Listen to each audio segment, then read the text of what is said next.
समय की बात करें, देखें अगर कोई भी व्यक्ति है उसको जो भी संपत्ति प्राप्त होता है, ठीक है, कहीं संपत्ति प्राप्त होता है, पूर्वज से अगर हो गया है यहाँ पर प्राप्त है, दादा परदादा से जो है यहाँ पर अगर प्राप्त है, दादा परदादा से, ठीक है, तो ये कहने का मतलब अगर वो संपत्ति पैतृक संपत्ति है, पैतृक संपत्ति अगर वो संपत्ति है तो ये इस पे एक अलग नियम है, इस पे अलग कानून है, ठीक है, इस पे एक अलग अधिकार है। तो अब इसको बेचना, इसको रजिस्ट्री करना, किसको राइट है किसको नहीं है, कौन आके बेच सकता है, कब बेच सकता है, बहुत तरह के समस्याएं इस पैतृक संपत्ति को लेकर जो है हो सकते हैं। देखें अगर आपका भी जीवन में किसी भी प्रकार का कोई उलझन में आप फंसे हुए हैं और जो है आप सवाल पूछ भी रहे हैं और आपका सवाल जो है वो यहाँ पे नहीं आ पा रहा है किसी कारणवश जो है, या हो सकता है कि जो आपके बहुत सारे क्वेश्चन होने के चलते आपका सवाल अगर नहीं हुआ है तो आप चाहें तो पूछ सकते हैं और आप जो है यहाँ पर उसके लिए ज्वाइन का जो है यूज आप कर सकते हैं। आप चैनल में जाएंगे, आपको ज्वाइन मिलेगा, ज्वाइन करने के बाद जो है आप सवाल पूछेंगे तो वो सवाल जो है वो हाईलाइट होगा और उसका जवाब जो है वो जल्द से जो है देने का प्रयास किया जाएगा। इसलिए कि जो लोग मान लेते हैं जिनको अर्जेंट है, लेकिन ऐसा नहीं है कि आप अगर ज्वाइन जो है करेंगे तभी आपके सवाल का जवाब दिया जाएगा। आप नहीं भी करेंगे जो है तब भी जो आपके सवाल हैं और उसका जवाब दिया जाएगा। आपको क्या करना है, किस रास्ते पर चलना है, कौन सा रास्ता आपके लिए सही है, उसको जो है यहाँ पर जरूर बताया जाएगा। सवाल है कि एक पिता अपने 2 पुत्र को खरीद कर जमीन देता है। एक पिता अपने 2 पुत्र को जो है खरीद कर जमीन की रजिस्ट्री करवा देता है। पैतृक संपत्ति की जमीन बंटवारे में देता है, उसकी रजिस्ट्री किस आधार पर होगी? देखें बिल्कुल, अगर जो है पैतृक 2 पुत्र को तो जमीन खरीद के दे दिया तो वो तो मान्य है, ठीक है। अब है कि जो पैतृक संपत्ति जो है, पैतृक संपत्ति बंटवारे में अगर दे देता है, भविष्य में अगर जो 2 भाई हैं वो अगर आपके उस पैतृक संपत्ति पर दावा करेंगे, है ना, पैतृक संपत्ति पे अगर दावा करेंगे तो वो दावा कर सकते हैं। अब सवाल उठता है कि यहाँ पर कि आप पैतृक संपत्ति है, अब उसको इस प्रकार से जो है डॉक्यूमेंट तैयार करना होगा कि ताकि इसमें वो बात स्पष्ट हो सके कि इसी के एवज में, है ना, जो ये उत्तराधिकारी हैं, इसी के एवज में जो है पिता के द्वारा ये 2 पुत्रों को जमीन जो है वो दिया गया, जमीन खरीद कर दिया गया। और बाकी जो शेष है, एक पुत्र है उसमें जो भी एंसेस्ट्रल प्रॉपर्टी का शेयर है सभी को बराबर करने के लिए जो है इस प्रकार से कार्य किया गया। तो बिना डॉक्यूमेंट एक वेरीफाइड कॉपी जो है आप इस तरह का आपस में बंटवारा करें, जो बंटवारा रजिस्ट्री बंटवारा हो, जो कि आप अपने निबंधन कार्यालय में जाएंगे तो वहां आपको पता चल जाएगा कि आपको अपनी प्रॉपर्टी की रजिस्ट्री बंटवारा जो है वो कैसे करना। आपको कुछ करना नहीं पड़ेगा, सारा कुछ जो है वो आप वहां पर जाएंगे तो वो आपका जो है वो सॉल्व हो जाएगा। तो ये जो आपको करना है ना, ये क्या होगा, एक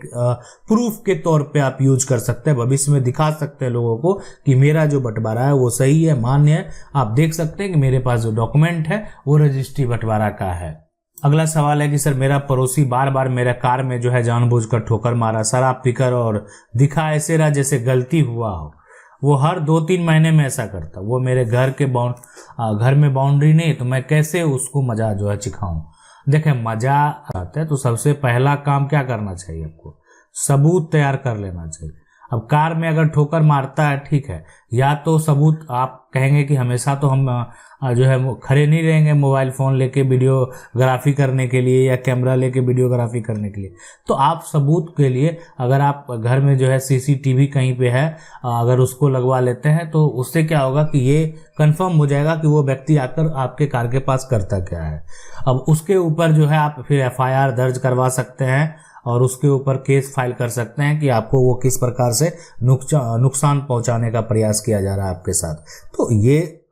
तभी संभव है जब आप उसके लिए किसी प्रकार का कोई सबूत जो है वो पेश करेंगे। बिना सबूत जो है किसी प्रकार का कोई दावा जो होगा वो गलत होगा। सवाल है सर मेरे सवाल का एक जवाब दीजिए कि मेरे पिताजी जमीन बेच रहे हैं, जमीन मेरे बाबा की है, जमीन को हम 3 भाई और माता जी बेचने से कैसे, देखें अगर ये जमीन जो है वो पैतृक जमीन है, ठीक है, पैतृक जमीन है, तो इसको आप ऐसे समझें, तो इस पैतृक जमीन में हिस्सेदार जो है वो आपके पिता भी हैं, और हिस्सेदार अगर आप 3 भाई हैं तो 3 भाई भी हैं। तो ये जमीन जो है वो 4 हिस्सों में बटेगी। पिताजी एक हिस्सा अपना कुछ भी करे, बेचे, है ना, जो भी करे, लेकिन 3 हिस्सा पर आप दावा कर सकते हैं। यानी कोर्ट में अगर मान लेते हैं वो आपको हक नहीं दे रहे हैं, ऐसे ही सारा जमीन बेच रहे हैं और जितनी भी संपत्ति है उसको जो एक तरह से नष्ट कर रहे हैं, तो उस केस में जो है पार्टीशन जाकर कोर्ट में पिता के ऊपर भी कर सकते हैं, पिता के ऊपर भी दावा कर सकते हैं कि ये मेरी संपत्ति है और इसमें मेरा अधिकार है और आपको हक देना पड़ेगा। ऐसा नहीं है कि पिता, देखें कोई भी संपत्ति जो होता है कि जरूरत है, ठीक है, बहुत सारे जरूरत होते हैं जिसमें पैतृक संपत्ति को बेचा जाता है, लेकिन जहां जरूरत नहीं है और ये परिवार के सभी सदस्य कह रहे हैं, तो एक सदस्य जो पिता हैं उनके कहने से ये नहीं मान्य साबित हो जाएगा कि जो है इनको कोई जरूरत जो है एक तरह से अभी पड़ा है, जिसके चलते में प्रॉपर्टी जो पैतृक संपत्ति है, प्रॉपर्टी है, उसको बेचा जा रहा है। तो जरूरत नहीं है तो आप नहीं बेचेंगे। अब आपका परिवार का सदस्य उस पर ऑब्जेक्शन लगा रहा है, जो हिस्सेदार है वो ऑब्जेक्शन लगा रहा है, तो वो तो रिटर्न में देना ही पड़ेगा। फिर जो शेयर है, जो शेयर होल्डर है, उसको तो वो हक देना ही पड़ेगा। सवाल है कि मैं अपने पिता के नाम जमीन जो है पिता की मृत्यु के बाद बिक्री किया हूं, इसका दाखिल खारिज रोकना चाहता हूं क्योंकि पूरा पैसा नहीं दिया है। तो बिक्री अगर कर दिए तो आप दाखिल खारिज जो है नहीं, आप नहीं रोक पाएंगे अगर आप अपने जगह पर सही हैं तो, ठीक है। अब है कि पिता के नाम जमीन है, पिता की मृत्यु के बाद अगर आप बेचे हैं, तो अगर आपके कोई भाई हैं भी है तो उससे आप ऑब्जेक्शन लगवा सकते हैं, जिससे कि वो जो दाखिल खारिज है वो रिजेक्ट हो जाएगा। रही बात ये कहना कि पैसा नहीं दिया है, तो अब इसका कोई भी प्रूफ जो है नहीं होगा, कि इसीलिए कि जो नियम है, जो कानून है, ये है कि आप रजिस्ट्री तभी करें जब आपको पूरा पैसा प्राप्त हो। इसीलिए रजिस्ट्रार को जो है ये बात भी पूछने का अधिकार होता है कि, और ये पूछते भी हैं कि आपने पूरा, कोई व्यक्ति कोई दबाव में, कोई प्रेशर में आके रजिस्ट्री तो नहीं कर रहा है, अपनी प्रॉपर्टी को किसी को दूसरे को तो नहीं दे रहा है। तो इसलिए पूछा जाता है कि आपने पैसा प्राप्त किया या नहीं किया। अगर आप नहीं बोलेंगे तो उसी समय वहां का कोई भी कार्यवाही जो है वो आगे नहीं बढ़ेगा। अगला सवाल है कि मान्यवर मेरे बड़े भाई और भाभी दोनों मर गए, अभी 4 महीना गुजर चुका है। यहाँ पर मेरे बड़े भाई की जो है पुत्र पुत्री कोई नहीं है, मैं छोटा भाई हूँ, मुझे उनका जमीन प्राप्त हो सकता है चूंकि बड़े हैं। मैं छोटा भाई हूँ, मुझे उनका जमीन प्राप्त हो सकता है चूंकि बड़े भाई जो है यहाँ पर भाई के बीवी मेरे भाभी के परिवार की लड़कियों ने हड़प रखा है और जमीन के दस्तावेज में भी यहाँ पर भाभी का ही नाम है, तो क्या समाधान होगा। देखें, जमीन का जो दस्तावेज है उसमें भाभी का नाम हो या भाई का नाम हो, सबसे बड़ा जो होता है कि जो प्रॉपर्टी है उसमें हकदार कौन है। अगर कोई भी संपत्ति अगर मान लेते हैं भाभी एक तरह से भाभी की है, ठीक है, और तो भाभी का प्रॉपर्टी पर अगर मान लेते हैं उनके परिवार के कोई सदस्य जो हैं, अगर अधिकार की बात करेंगे तो उनका भी एक अधिकार बनता है, अगर कोई वसीयत नहीं किया गया है तो। अगर भाभी का लेकिन प्रॉपर्टी जो है वो एक तरह से भाई का ही है, भाभी के नाम पर वो अभी वर्तमान में है, ठीक है। प्रॉपर्टी जो एक तरह से है वो पैतृक है, बहुत तरह के कारण हो सकते हैं, तो उसमें जो राइट बनता है कि भाई अगर नहीं है तो उसमें जो दूसरा भाई है वो पहला उत्तराधिकारी होगा, इसलिए भाई भाभी नहीं है तो जो पहला उत्तराधिकारी होगा वो आप होंगे, ठीक है। अब दस्तावेज में जो है वो अगर भाभी का नाम है तो आपको ये पता करना होगा कि आखिर ये दस्तावेज किस आधार पे है। तो ऐसे भी वंशावली के हिसाब से आप जो है भाभी के नाम पर भी है तो आप अपना उत्तराधिकार जो है वो साबित करके प्रॉपर्टी को पहले आप अपने नाम पर ट्रांसफर करा लें, यानी एक वंशावली आप बना लें। वंशावली बनाने के बाद जो है आप ऑनलाइन म्यूटेशन के लिए जो है आप अप्लाई करेंगे, आप किसी वकील से इसके लिए संपर्क कर सकते हैं। दस्तावेज तैयार होगा, ऑनलाइन अप्लाई होगा वंशावली के अकॉर्डिंग, और उसके बाद प्रॉपर्टी जो है और साथ में मृत्यु प्रमाण पत्र जो है वो आपको देना होगा। जिनके नाम प्रॉपर्टी है खास करके उनका मृत्यु प्रमाण पत्र आपको बनवाना होगा। और साथ में इसलिए कि अब मान लेते हैं पत्नी के नाम संपत्ति है तो उसका जो कोई और व्यक्ति उसको अपने नाम पर करा रहा है, इसलिए जो आपके भाई हैं और भाभी हैं दोनों अगर अब नहीं है तो दोनों का मृत्यु प्रमाण पत्र जरूर आपको बना लेना चाहिए। अगला सवाल है कि पुराना खतियान से जमीन खरीद किया 1994 ईस्वी में और जमीन का नया खतियान 1958 में जो है वो यहाँ पर खुल गया। देखिए पुराना जो है 1994 जो है ये खरीद किया, आप जो भी कहें, लेकिन जो जमीन का नया खुला होगा आपने खरीद किया 1994 में, लेकिन खुल गया था। अब जमीन का रसीद जो है कटकर 2007 में यहाँ पर, तो अब नया खतियान वाला जमीन DCLR की डिग्री जो है मूल जमाबंदी में रख देने का आदेश दिया गया है। ठीक है, तो देखें मूल जमाबंदी में रख देने का आदेश देना तो वो गलत है, और एक तरह से आप समझ सकते हैं कि वो फैसला को जो है इग्नोर करने वाली बात है। तो उस आप अपील के अगेंस्ट जो है आप चाहेंगे तो आप जिला जो है एक तरह से एडीएम का जो कार्यालय है ना, यानी जो एडीएम कोर्ट है आप ये कह सकते हैं, जो कलेक्टर कोर्ट है उसमें आप जो है याचिका दायर उनके अगेंस्ट दायर कर सकते हैं कि आपका जो एक तरह से फैसला दिया गया वो गलत दिया गया, ताकि आपका जो जमीन है आपने तो 1994 में खरीद किया है, ठीक है, पुराना खतियान से किया, सारा कुछ उसमें पुराना मेंशन है, इसलिए कि उस समय पुराना भी चलाया जाता, लेकिन नियम क्या था कि पुराना और नया, उस समय का नियम जो लगभग राज्य में था कि पुराना और नया है ना, अगर आपका नया आ गया है तो पुराना के साथ साथ नया नंबर भी आपको चढ़ा देना है, लेकिन पुराना तो जरूर चढ़ाना है, ऐसा नियम था। जब तक कि पुराना का पूरा प्रोसेस जो है वो खत्म ना किया गया तो तब तक ये जो है यहाँ पर ऐसा जरूर किया गया। लेकिन अगर आपका वो रख दिया गया, वे फैसला हो गया तो फैसला के अगेंस्ट अब आपको जिला जो है यानी एडीएम कोर्ट में ही जाना होगा। ठीक है, अगला जो सवाल है ये कह रहे हैं कि मेरी पैतृक संपत्ति जिसमें हमारा कब्जा है और खतौनी में भी है, मेरे पिताजी का डेथ के बाद जो है मेरे चाचा ने मेरी जो है आधे यहाँ पर प्लॉट का जो बैनामा अपनी पत्नी के नाम जो है वो कर दिया। ठीक है, तो देखें अगर आपका भी समस्या सवाल है तो आप एकदम जो है आप सवाल पूछ सकते हैं, और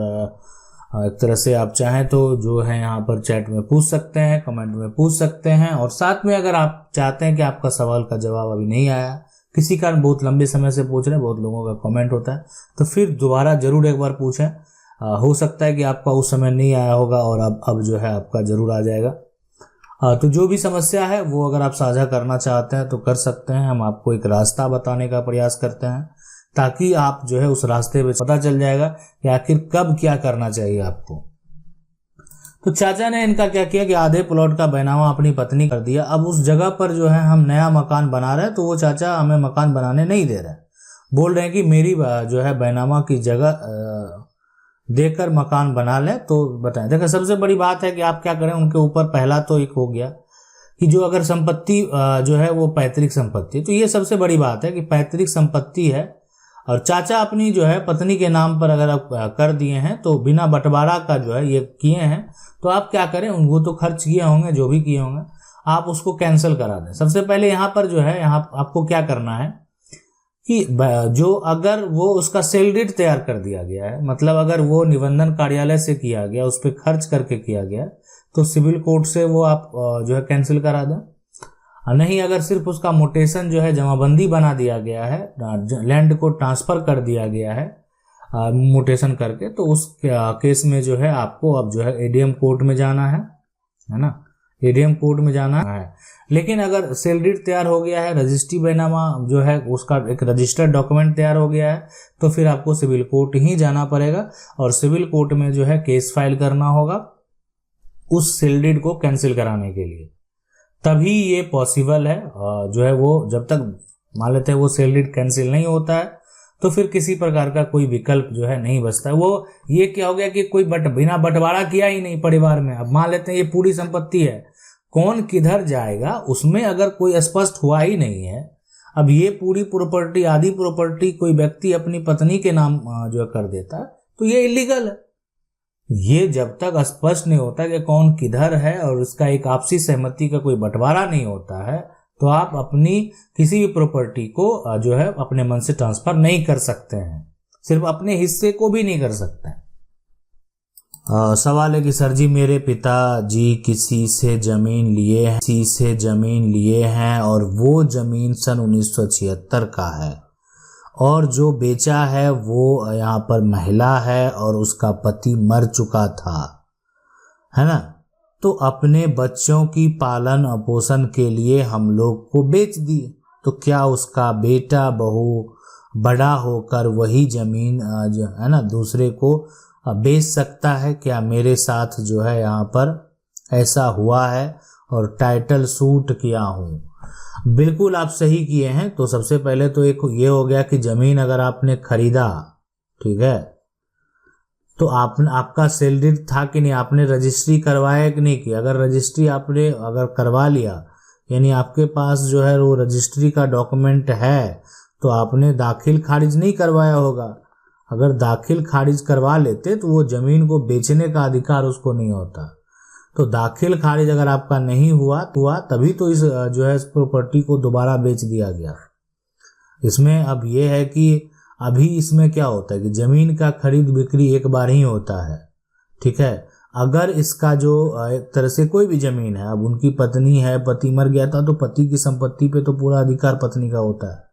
ठीक है। तो पत्नी का अधिकार कब होता है? पत्नी का अधिकार तब शुरू होता है जब पति की मृत्यु हो जाती है। तो पत्नी का जो अधिकार है, पत्नी का जो राइट है, पत्नी ने प्रॉपर्टी को बेच दिया अपने बच्चे के भरण पोषण के लिए, तो बच्चा भविष्य में बड़ा होकर उस प्रॉपर्टी को दोबारा नहीं बेच सकता है ना। आपने अगर टाइटल सूट किए हैं तो आप केस जीतेंगे, है ना। आप ये समझ लें कि आपने जितनी प्रॉपर्टी खरीदी होगी, आपके पास जितना दस्तावेज होगा वो प्रॉपर्टी आपको जरूर प्राप्त होगा। आशा करते हैं वीडियो अच्छा लगा होगा। वीडियो को लाइक जरूर कर दें। अगर आपका कोई सवाल है तो आप जरूर कमेंट करें, सवाल पूछ सकते हैं और मेरा प्रयास रहेगा